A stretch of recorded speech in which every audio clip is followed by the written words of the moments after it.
Welcome to another episode of Business Heartprints with Jeremy and Anja. For those who don't know us, my name is Anja Žibert and I'm from Slovenia. I'm an HR expert, and you're gonna be hearing me a lot talking about collective and individual energies in HR. In companies, in teams. I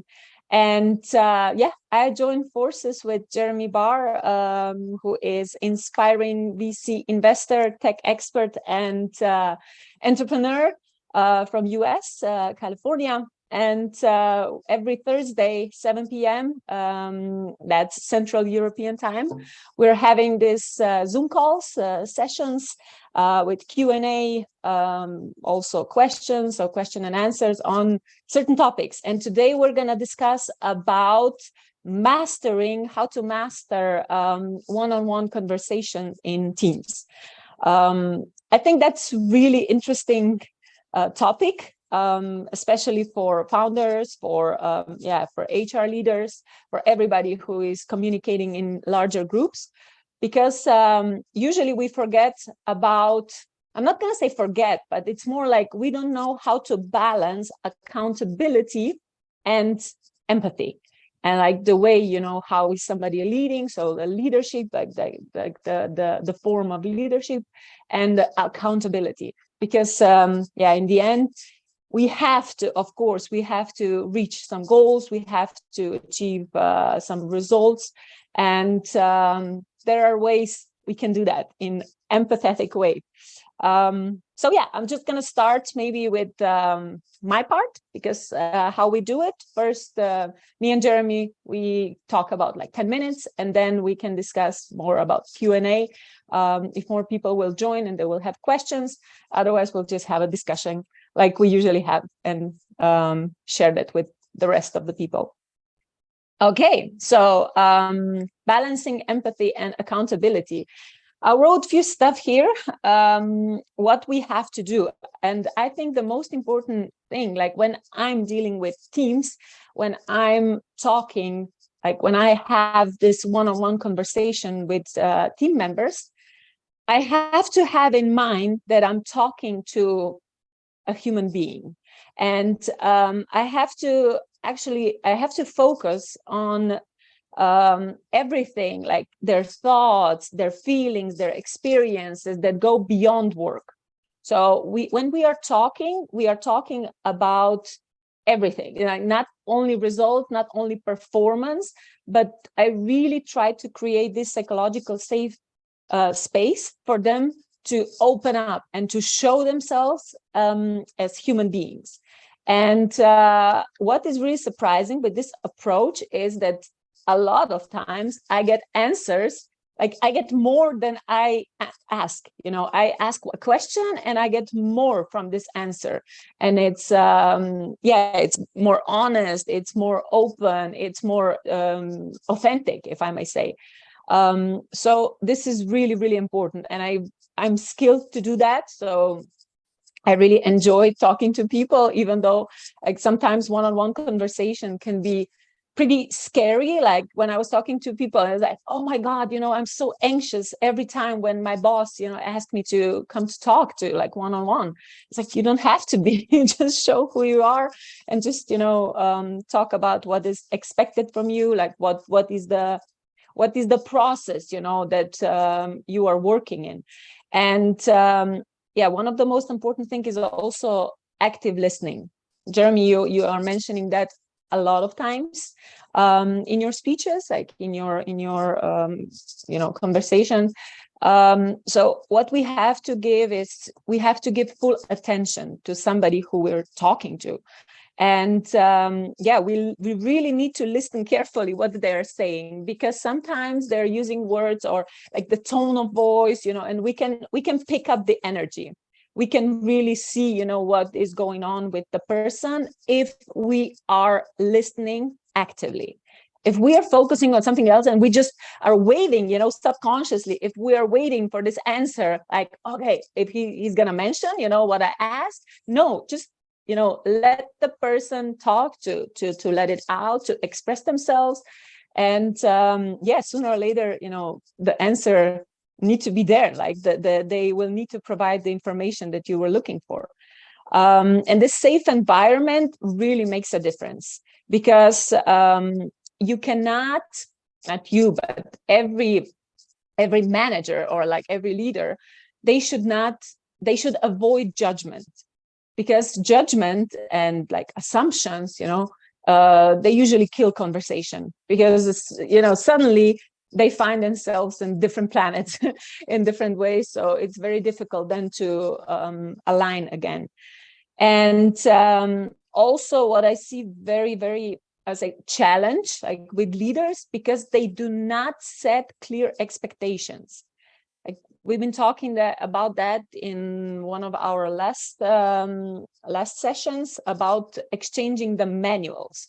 So when you start talking with somebody, like you should know how they operate. You already should know, or just ask, like what is their way of thinking? What is their way of doing? And when you set these expectations, then it needs to be aligned with their manual. If it's not aligned with their manual, then you have a problem, because you are expecting something that is not written in them, that is not part of their, manual, like who they are, and you are forcing them to be somebody else. And it's not comfortable for them, and it's not going to be comfortable for the manager, of course.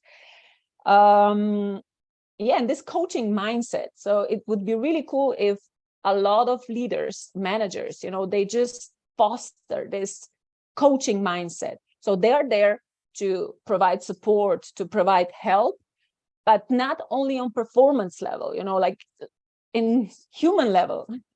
I say that human level.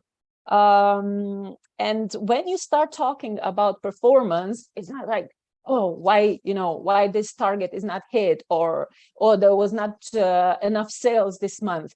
You just try to use that, try to use this empathy part of you. So basically, you try to approach the conversation in empathetic way. So you try to understand what somebody is saying, like what is the reason, that this was not done? Where is the challenge? Like if there lack of skills, or if there is lack of information, or if there is lack of, motivation, in the end.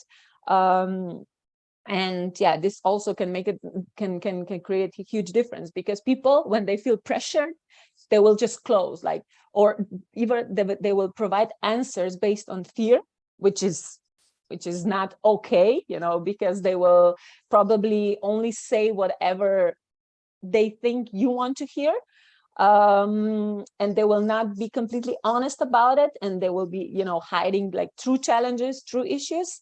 And when you create this safe space, when they really feel safe, they will provide answers. They will give you the exact reason, why something happened, or why something was not done.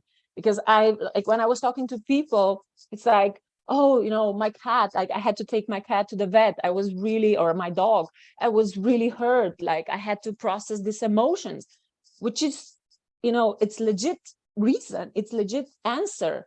And somebody who really likes animals, who really loves animals, they understand, what that means. It can be stressful. But some people, they're really afraid to say that out loud, because they think, what my boss will think, if I will mention a cat or a dog. You see, it's really, really important that we go deeper, because down there, there is a genuine answer. And also constructive feedback.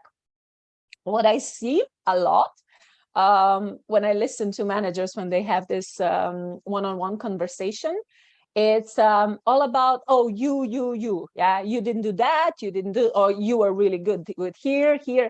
And I would really suggest to use the word I. So, I noticed, so it's all about, it's I, but, you are giving them the feedback, you are giving them the answer. So you're not pointing fingers. It's just like you are observer, and you are exchanging, or you are giving, the information that you notice. And this is, the energy is more aligned in that way. This is what I also noticed. Yeah. And accountability. So basically every team member, they need to be accountable. They need to have this level of responsibility. So it's a manager's, I would say, task as well, to remind them. Because it can be, some people just take it for granted. You're here, we are paying you, and you have to do this. But it's very difficult sometimes because things are changing, and it's really cool to remind each other all the time, especially because people, they don't understand that their individual activity or action, it has an effect on the whole. And they need to understand, like, what does it mean? If they don't do something, or, if there's some situation and they don't know how to handle it, what does that mean? Not only for them and for what managers think of them, but exactly, like, what does it mean for the whole team? And some people, they don't see the bigger picture. And that's why there are a lot of challenges also, because they think that they are individual, and they're not. They're part of the whole, and every single action, every single, I would say, conversation or thought or attitude or whatever, it has an effect on others. That's a fact. And sometimes we don't talk about it, and I think it's there's a huge gap, or, like, I would say, opportunity, to make it better in teams. And of course, when somebody is successful, we need to celebrate success. But I already mentioned that in, I think it was in last session, that it's really, really important that we understand this user manual, because not everyone, they don't want to be recognized and, like, called out in public, or in virtual, or in person, or whatever. We really cannot put a person in uncomfortable position just because we think, oh yeah, they're really good, like everybody likes to be promoted, or, like, he's an employee of the month, and I don't know, here you have a reward, a cake, or something. Like, some people, they really don't like that. And there's a really cool comic, I don't know if you know it, but it's oatmeal.com. I saw one time, it's like a cartoonist, and he's providing this information about leadership and stuff in very, very funny way. So you can check it out. And it's written specifically, why people, they don't want to be called out, like, in public, because how their brain works then, it's like it completely blocks the process. So you can really do some, I would say, harm in your team if you don't think about that. Like, if you are unintentionally putting pressure on people because you don't understand. Okay, that's about it. I mean, I would definitely emphasize this validation of feelings, and that when we are talking to somebody, we really should talk to them as a human being, not as an employer or, like, team member, but you have to know that there is a human being who has their own, like, his or her own feelings and thoughts and experiences that go beyond work. And every single person, they have their own goals, they have their own dreams. So when I'm talking to people, I also, every time, even if I talk, like, every week, but I ask them, like, what is your dream? How can we support you with your personal dream? Because their dreams are probably not the same, like, I want to stay in this company, for next 20 years, and I want to help you. My dreams is to help you, achieve your dreams. No, it's not like that. Everybody has their own dreams. So if you will support their personal dreams, not their employer, like, when they're in company, but their personal dreams, or just, show them support, like, show them that you care, like, that you genuinely care, then you will have you will be one step closer to managing teams really, really, really successfully. So yeah, that's from my side. Jeremy, would you like to add something? I really like this topic. Yeah, I love all that. All of that is really necessary. All of what you said is really necessary, and there's not a lot of managers and leaders and founders that are doing it. For context, for anyone new watching the recording, I'm a VC investor, listening to pitches weekly and deciding who to invest in. And I'm a founder and leadership mentor. I've managed teams of people. I've been at $500,000 scale, 1 million, 3 million, 40 million, 65 million, and 1.4 billion. And there's a lot of managers that are not doing these things, right? They're not looking at it from a human perspective. Anytime I'm going into a one-on-one with somebody that I'm managing, whether I'm managing a CEO, a VP, a director, or an IC, an individual contributor, I don't go in there asking questions about like, what's the work? Like right off the bat, like my mindset doesn't go in, let me ask about work, right? My mindset goes back to the interview when I first met that person. And this is what I advise all leaders to do is we always want to be going into that one-on-one because this conversation is about mastering one-on-ones. We always want to go into that one-on-one thinking, what is this whole human? And we found out more of what that whole human was when we did the first interview. And in anytime I meet somebody, even friends or new business partners, right? I meet somebody and ask 3 questions. What is your current focus or excitement? I want to know that. What is your background, highlight, emotional stories? Question number 2. And then what is your 2, 5, and 10 years kind of outlook on your life? Some people, if they're very ambitious, they'll have a 5 and 10 year goal that they have aligned, that they have clear. Other people, I haven't thought 5 or 10 years out, right? So you want to really, that's why I ask it in 2, 5, 10, because you want to really think how many people are thinking beyond 30 days or 60 days. That matters when you're hiring somebody in your company. That matters when you're planning, right? If they haven't planned a year or 2 out, how do you know how long they're going to stay at this company or how flexible or how rigid their plans are, right? So you want to ask about their future. You want to know just as a whole life, right? Like not just work stuff. There's too many interviews and too many one-on-ones where people are just asking about work stuff. How well do you know Excel? How well do you know your engineering? How well do you know your accounting, right? How well do you know sales? We want to understand this human as a whole outside of work and just talk to them like they're a friend. Because otherwise you're not gonna understand, when they're going through something or when they're really excited for a vacation or when they're going through a challenge in a relationship in their life or something, that it's really going to affect their work performance, right? We want to be able to know them as a full human and support them as a full human. So every time I go into a one-on-one, I'm automatically thinking with this person. I go, for like 5 minutes prior to the one-on-one, I will think back to the interview or for the first time I met that person. And I will think, okay, what's their past? What's their future? What's their current focus, excitement? What are they focused on, right? I'm listening to them through what they said they want. And then in our weekly one-on-ones that we're doing, I'm constantly having that updated, right? Because people are evolving human beings. And so I'm always focused on, okay, this person is focused on this. And then I'm also looking at so what are their goals in the future? What are they currently focused or excited on, right? And 2 different words is important. That's why I asked the question, what's your focus or excitement? Because when people answer the question, they go, oh, my focus is, they're a little bit more maybe architect-like or just focused on certain things, and maybe less on the emotional spectrum, whereas some people, the answer, oh, my excitement is, right? And you can kind of see, it's just a probabilistic measure. It's not a definitive thing, but you'll see probabilistically, somebody's more on the emotion side. You want to know that as you're managing people.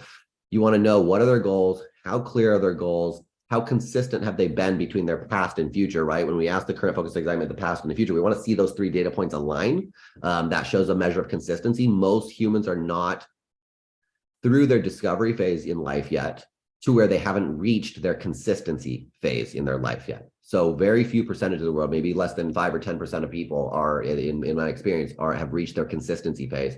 And we didn't know that from an employer standpoint and from a partnership standpoint. We also want to remember as managers at any level that we don't own an employee just because we're sending money in a certain direction. Money flow does not indicate control. And too many people in the world think money flow indicates control over another human. And it's an equal partnership, right?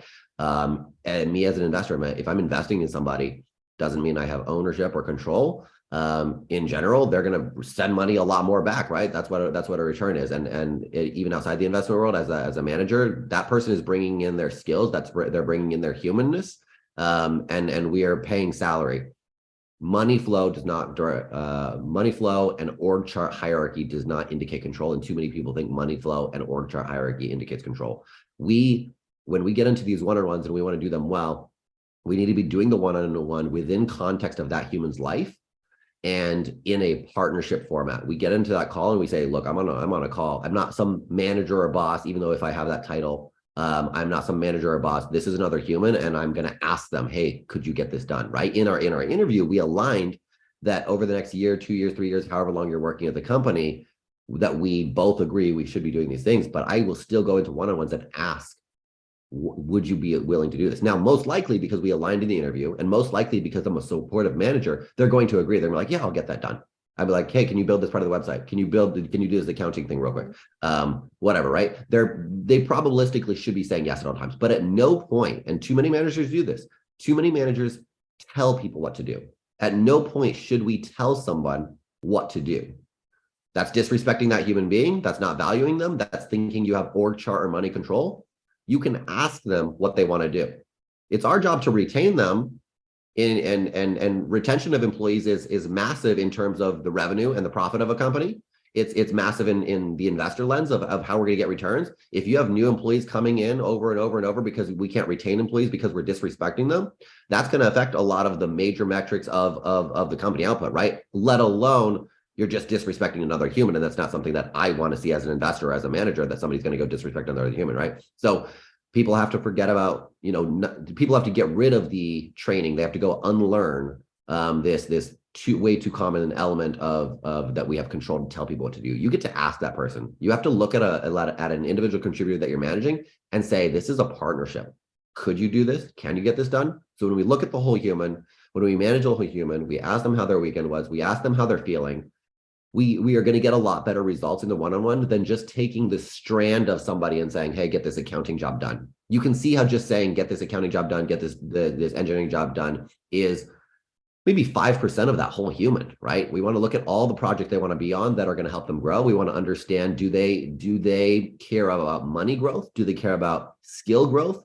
Do they care more about getting public recognition? Do they care more about getting recognition within a one-on-one context?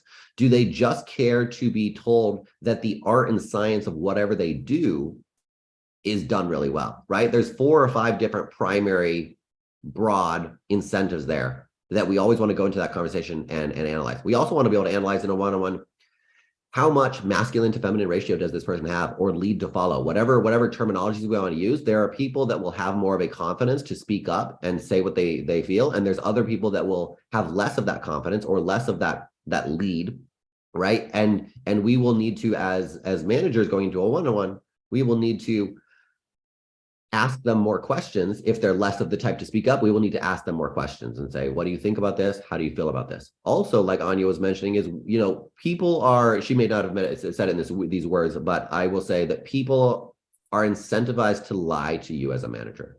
People are incentivized to lie to me as a manager because they want their payment. They want their accolades. They want to be viewed, positively as their manager. And so we have to be aware of that and reverse that and say, I'm okay with any answer that you're giving me, right? And even if we disagree, we want to look and say, look, if there's 20 decisions this employee is going to be making over the course of a year, I want those 20 decisions to go well. And so it's better for me to say, you know what, I think this employee is making the wrong decision, and I'm going to let it be wrong, and there's going to be a cost incurred to the business. And with that, I'm going to gain them feeling like I respect them and that I'm not going to control them. And probably the next 19 decisions that they make, they're going to be more willing to go with my opinion, my perspective, right? If I think I'm really right, it's better to incur some level of cost of the business, and you can calculate that cost. If it's really, really high cost, millions of dollars, whatever, maybe you have to step in and say, hey, that's really not a good idea. But also you have to look back at your interview and say, well, did I hire this person well? Because if I hired this person well, I should be able to trust them with decisions, and know that out of, say, 20 theoretical decisions in a year, if they get one wrong, in my view, and they're going to probabilistically get 19 right, then the overall value of this employee is better, right? But when we go in and micromanage somebody on that decision and we say, nope, you're not right, it devalues them. They put less effort into the other 19, and potentially you're just going to be fighting on the next 19 with that employee, versus if you empower them, take the cost of the business, take the cost to you, let them be right, let them see that they're wrong, and then in the next 19 they say, you know what, I was wrong in the last one, maybe you're right, and maybe we can go with yours, right? So you got to play this longer term approach and just valuing people and thinking about how well did you interview them. So knowing whole human, we want to understand the lead to follow ratios of someone, because if we don't understand the lead to follow ratios of someone and we just go in there expecting that they're going to speak up, but they're not the type to speak up, you're not getting the full information from a one-on-one. So that is part of mastering a one-on-one. We want to understand their type of work that they like to do, right? In a one-on-one, we want to know, do they like the, like, I like to get in the, does somebody like to get in the Excel work? Do they like to dive into the code, or do they like more people-oriented stuff, right? So when we're in a one-on-one and we're asking the three kind of common questions of like, what'd you do last week? What are you doing next week? And what can I help support with, right? Those are the three common questions we're going to ask in all those, after some sort of like catch up. How are you feeling today? Those are the three common questions. And we want to be aware that when we're suggesting things that they could do next week in the next month, that we suggest it within the realm of what they like to do. Not just, here's a task from some C-suite above me, I need to get this done, can you get this done? It's more of like, you know, do you want to be in the weeds on this task this next week or two, right? Because you might be pivoting tasks, or do you want to be more in this people-y, you know, salesy or project manager type role where you're working with other people, right? We want to understand that people's modes of operations can evolve and can ebb and flow. Sometimes they might want to be diving into code for a little while if they're an engineer. I just give that example. I'm a former engineer. And then sometimes they might want to be diving in with people a little bit, or sometimes they might be a little bit burned out with people. And then every 2 weeks, they might want to switch it around a little bit, right? So we want to be able to ask those questions of what is that employee's mode of operation, preferred mode of operation, and be aware that it can change. In the beginning of one-on-ones that I'll do, I will often ask them, how are you doing today? I want to immediately, before I talk about any sort of like last week, this week, you know, next week kind of stuff, I say, forget about the company. In my mind, I say, forget about the company, forget about the tasks, forget about me. How are you feeling today? How's today going, right? And it's just casual. You just start on the one-on-one. Hey, how's it going today? You want to immediately feel how they're feeling. Did they have somebody break up with them today? Did they, you know, get something really crazy exciting today? Did they just finish an exciting project? Like, I want to start the conversation off listening, and I want to listen to their words, and I want to listen to their feelings, right? A lot of managers are just listening to words, and they're not listening to eye contact, body language, tone of voice, and micro expressions, those four. It's part of communication is not just verbal, but the nonverbals. And that means inwards and outwards. How am I displaying my eye contact, body language, tone of voice, and micro expressions in a meeting to display either a positive energy if I want to add that to the group, or a neutral energy so that I can see the genuine energy and genuine of someone, right? So we want to be able to be reading and listening right off the bat. And so we start those conversations with, how's your day doing? Because if somebody had some crazy emergency, you got to think in your head, okay, I'm just going to push off the tasks, or I'm going to push off the feedback I was going to give this person, and I'm just going to address this emergency that came up, or this emotion that's happening with them. We always just like, how's your day going? Literally, with every friend, with every team member, with every partner, I always just, how's your day going? That's literally the first question. And I want to hear the words. I want to hear the word choice they choose. I want to hear the tone of voice. I want to dive into detail on that. So that is a high level of mastering one-on-ones. When you know your person's full 40-year, 60-year trajectory, past, current, future, where they're going, how they make decisions, how they feel. You know their lead to follow ratios, you know what they really want to work on, you know how they interact with other people, you're supporting them, you're listening, you're asking questions, and you're allowing them to evolve. You're not treating yourself as the person that controls them. All of these are going to make one-on-ones go from poor to really, really great, and you're going to get retained employees. So that's a pretty high level, and there's always like specifics that we can dive into, but yeah, that's what I have. So Good. Any questions from Anja or Dejan? Yeah, I can definitely add. I mean, yeah, everything that you said, it's completely true. And I would also add, when you go deeper, when you go, you know, in this one-on-one conversation, when you ask personal questions, you have valuable information how to retain that person, you know, in long term. Because you will get information what motivates them, what makes them happy, you know, what they want more. And yeah, I had this really interesting conversation with some people. Like, I wasn't managing them, you know, I was doing one-on-one, but they were explaining, you know, how their manager was doing one-on-one, and we were talking like what could be better and stuff. And when they were talking to me, just like completely, you know, non-formal, like a lot of them mentioned, oh yeah, you know, I have like this money problems, or, you know, debts, or, you know, loans or whatever.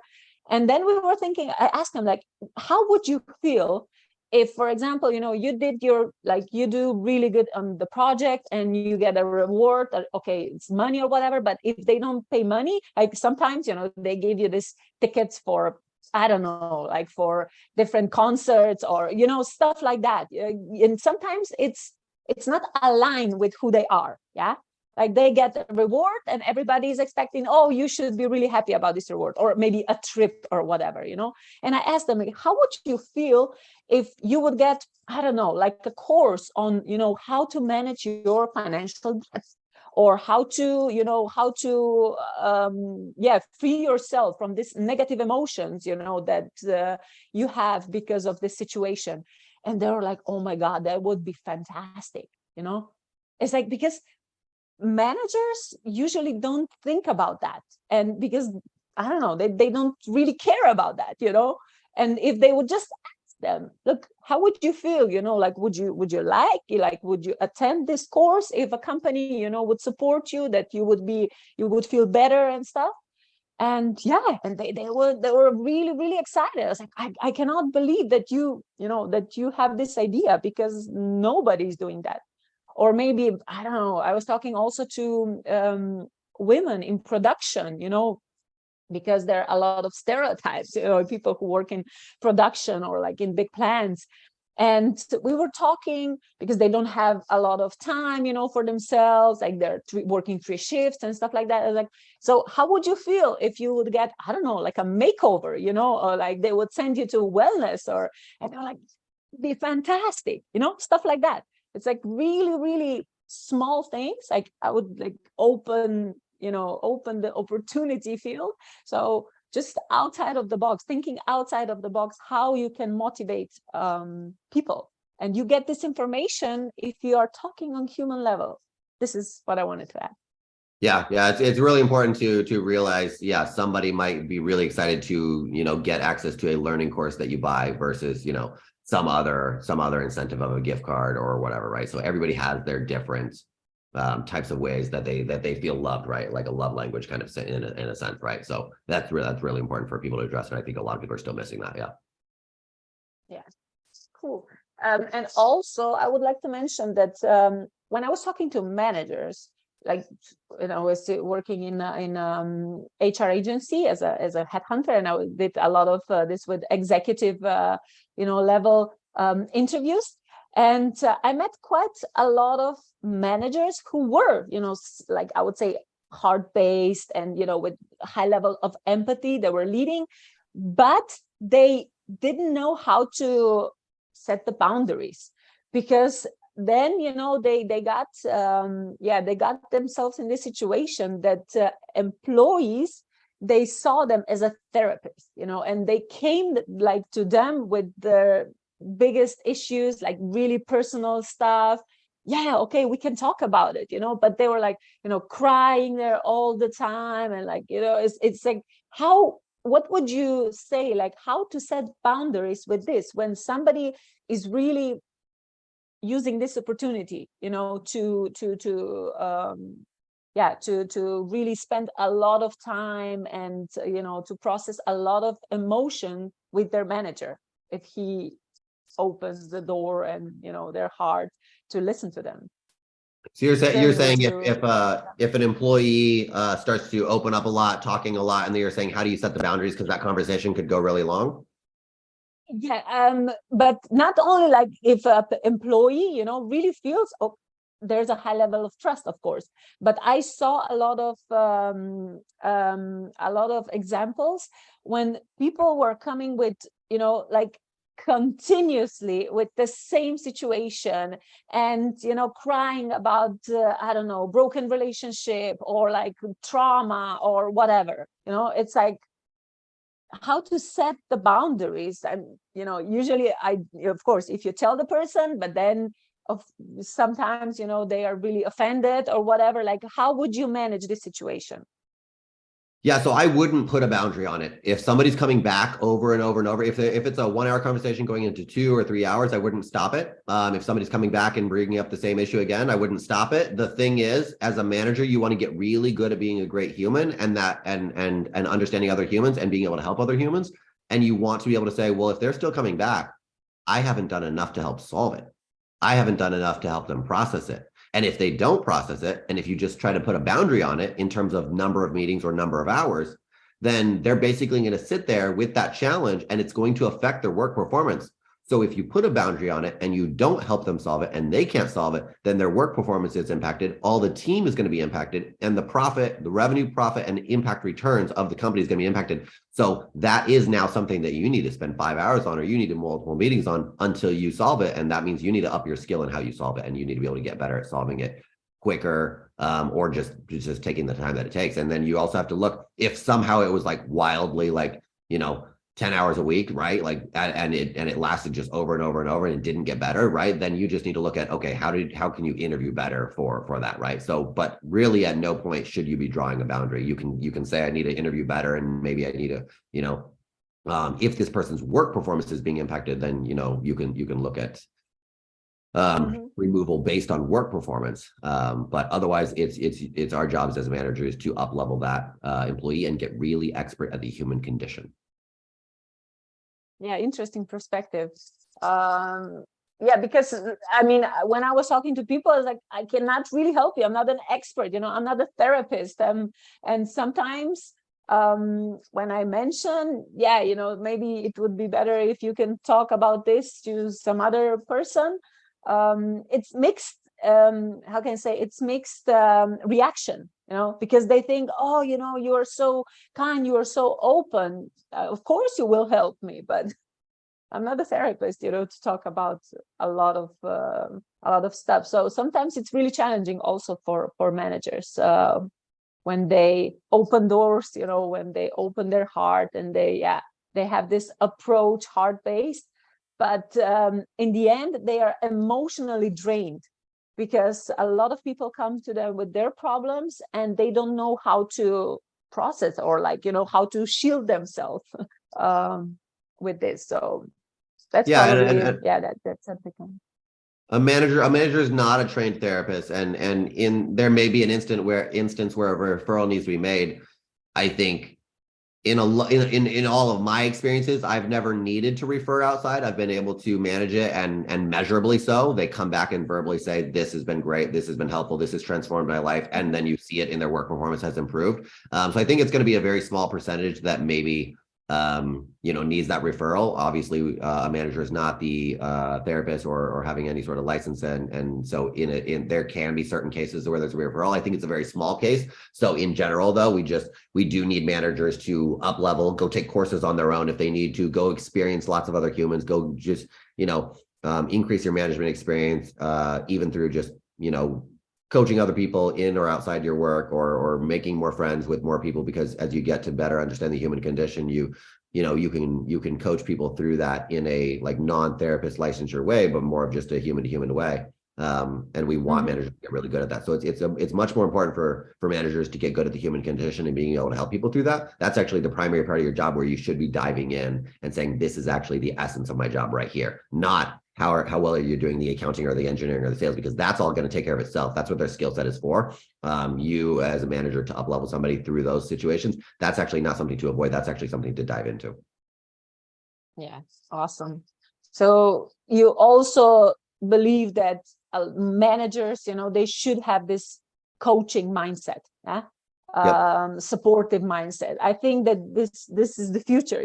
This really lacks with the manager, because they think, oh, I don't need that. That's not important. Yeah, but I think this holistic view on leadership, or management, or whatever, it truly makes a difference. Yeah, Can I? Yes. Can I jump in? Can I jump in? How do you know, especially if you are internal manager, that you got, let's say, honest answers, not just some correct answers to keep a job? Yep. Yeah. So you can see a baseline with somebody. When you interview somebody, you're going to understand their past, their current, their future, right? So that's going to help you understand more of what they genuinely want.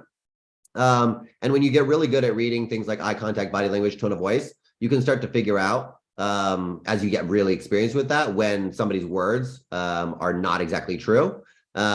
So when you look at the interview, you have a bit of a baseline, right? To now one-on-ones, you get to compare week over week over week. You get to compare what they genuinely want. And when you're connected to that human and you understand their personal life and, oh, how was that snowboarding this weekend? And how was this travel trip that you did? When you understand them as a whole human, you then start to notice deviations and you go, oh, that answer sounds more in line with what I would like to hear versus what they would like to hear, right? So when we ask lots of questions about them and we really never say no to them in a sense, and we really let them just be authentic them and they feel open, that's when they will lie less, right? So it's like by default, they're incentivized to lie, and that happens a lot. And that's what I had learned early on in my management.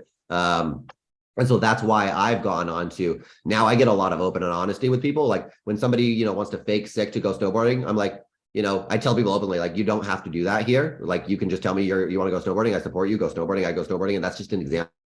Like, I'm like, take your time off. If you want time off, take your time off.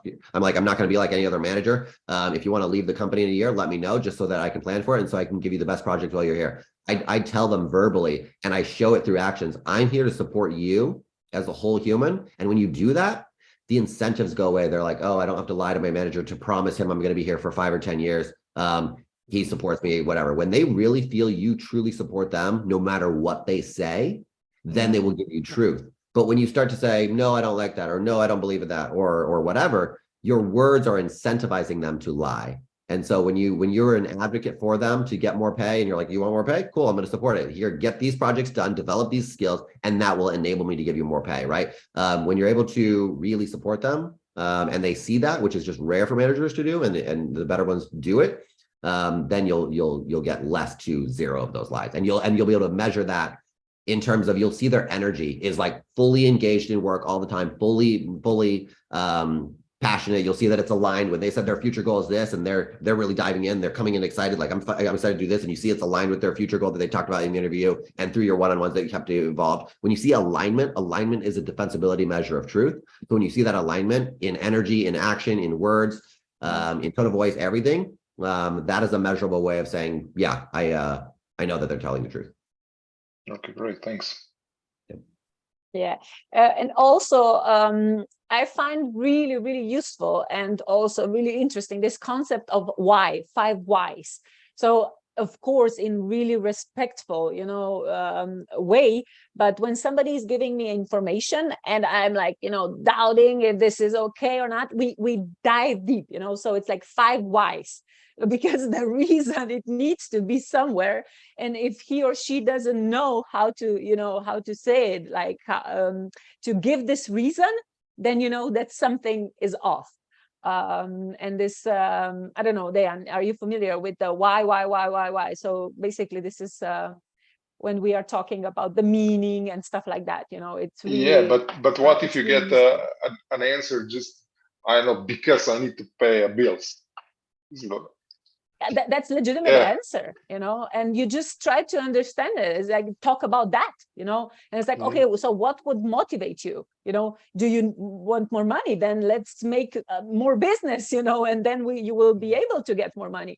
So every answer that they give, try to connect it to whatever is happening in the company, because he or she is a part of the company, and every answer that he or she will give, it will be either based on fear or based on trust, and if it's based on fear, then you have a problem, because it will not be the full answer.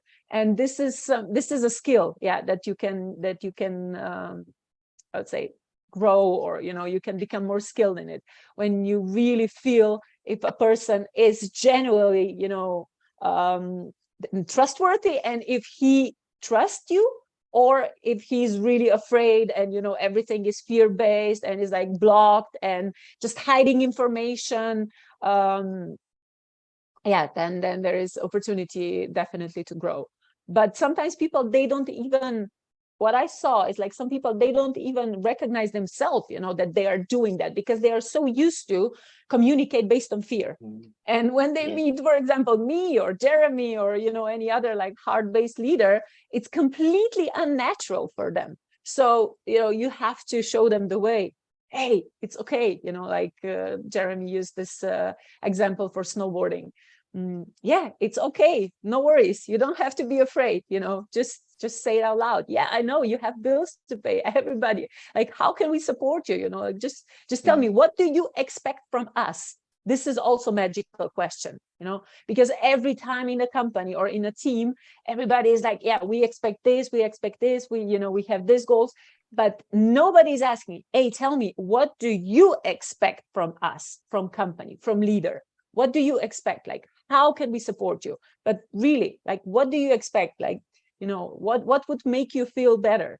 And yeah, this is the user manual that we were talking. Yeah, makes sense. Yeah. Good. I'm glad. Perfect. Yeah. Any other question, maybe, or experience? Dejan, are you working as a maybe just to mention one experience? I was a middle manager, and in a company where basically I have a lot of problems with this middle word, because I was trying to help my employees, but I wasn't allowed by top manager. You don't have this, you don't have this, you just need to manage them, you just need to matter what. And they're listen to the employees to hurt their challenges, let's say, and can't do basically nothing to fix some things. It was hard for me. So this is also why I was a middle manager in this company. Yeah, so that's in those situations, common issue. Yeah, and in those situations, one, as a middle manager, we want to, because I've been that before too, we want to interview well and understand who our manager is going to be and who the CEO is going to be and how they're going to enable us to support our team. In my later roles, I would always make sure that my direct manager or the CEO or both were aligned for my style of management in terms of supporting the employees and all the things that we talked about on the video today. So it's our jobs, if we want to be a good middle manager, to actually interview that top manager above us and then the CEO, which could be one and the same or could not. Other than that, when you are in a situation where someone above you, if you're a middle manager, someone above you is not supportive of the way you want to manage employees, which is like the proper way, then what we end up having to do as middle managers is educate up to our direct manager above us and to the CEO, as well as educate down. So it's a little bit of a more forced pressure cooker. And you can either, again, leave the company and go find somewhere better, or you actually have to just educate both ways.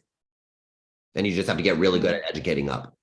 And that's a big common thing. So yeah, it's a very common issue. But I think it's I leave that company. So no problem. So just to finish this thought, I just said after 1 year, I think I just said it's enough for me. It's not for me. I'm going. Yeah. This is the signal, that user manuals were not exchanged in the beginning with onboarding. Like CEOs, like the top management and the middle management should exchange their user manuals, and they didn't do that. Otherwise it would be really, really much easier, and you would see if there is alignment or if there is no alignment, because if somebody is on another planet and thinking completely differently, you cannot expect that they will understand your way, like your manual. Yeah, so I'm not sure if even I know my own. Yeah, it's funny, like when you start, like when you put this on paper, I also do this. I also help people to create these user manuals. It's amazing, when you have from top management or middle management, or then maybe, like some team managers or whatever.